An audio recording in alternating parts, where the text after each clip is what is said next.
రద్దీగా ఉండే రైల్వే స్టేషన్లో విశాఖపట్నం రైల్వే స్టేషన్ కూడా ఒకటి. అయితే ఇక్కడ ఉండే ప్రయాణికులు కావచ్చు, అదేవిధంగా సిబ్బందికి ఏదైనా హెల్త్ సమస్య వస్తే వెంటనే అక్కడ వాళ్ళని టేక్ కేర్ చేసేలాగా విశాఖపట్నం రైల్వే స్టేషన్లో ఒక మంచి సదుపాయాన్ని అయితే ఏర్పాటు చేయడం జరిగింది. ఆ విశాఖపట్నం రైల్వే డివిజన్ డిఆర్ఎం చేతుల మీదుగా ఈ యొక్క ఏదైతే ఒక ప్రైవేట్ హాస్పిటల్తో టైఅప్ అయ్యి ఒక ఎమర్జెన్సీ మెడికల్ సెంటర్ని అయితే ఈ రైల్వే స్టేషన్లోని ప్లాట్ఫామ్ నెంబర్ 1లో ఏర్పాటు చేయడం జరిగింది.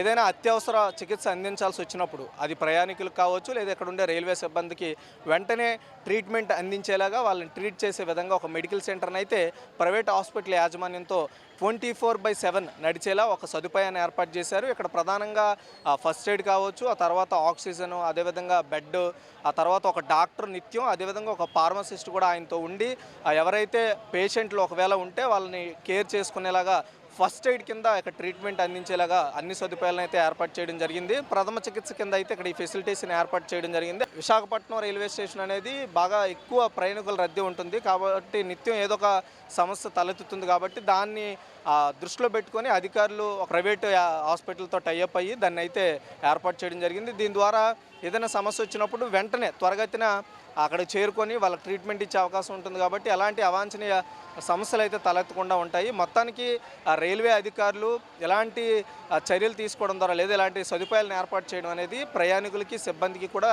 చాలా మంచి విషయం అని చెప్పాలి. ఎందుకంటే ఏదైనా సమస్య వచ్చినప్పుడు రైల్వే స్టేషన్ నుండి ఒక హాస్పిటల్కి వెళ్ళాలంటే టైం పడుతుంది.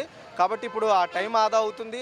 ఆ ప్రయాణికుడికి లేదంటే ఇక్కడ ఉన్న రైల్వే సిబ్బంది కూడా ఏ ఇబ్బంది కలగకుండా ఉండే విధంగా ఇక్కడ సదుపాయాలతో ఒక చిన్న ఎమర్జెన్సీ మెడికల్ సెంటర్ పెట్టడం నిజంగా మంచి విషయం అని ఇక్కడ ప్రయాణికులు కూడా చెబుతున్న విషయాన్ని మనం గమనించవచ్చు. ఆ వీడియో జర్నలిస్ట్ సతీష్తో రాజు, వీబీసీ 1 టీవీ, విశాఖ నుంచి.